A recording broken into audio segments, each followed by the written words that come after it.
So may nagtanong ulit sa atin dito sa TikTok, ano nga ba yung course ko dati nung nag-aaral ako? So I took Business Accounting Diploma. So tinapos ko yun for 1.5 years. Yun ay 2-year program. And then yun na nagbigay daan sa akin para makakuha ako ng postgrad work permit for 3 years. So ngayon, yung program na yun, hindi na yung eligible for the postgrad work permit kasi di mga daming changes lately. So make sure nyo lang kung kukuha kayo ng program dito, if you wanted to stay here after graduation, make sure nyo lang yung program na yun is eligible for the postgraduate work permit.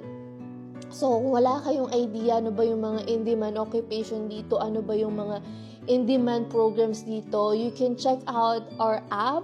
We have the list of occupations there. So, check out this website. So, andyan yan. Free yung listahan natin yan. If you wanna explore more, then you can sign up for the upgraded account. So,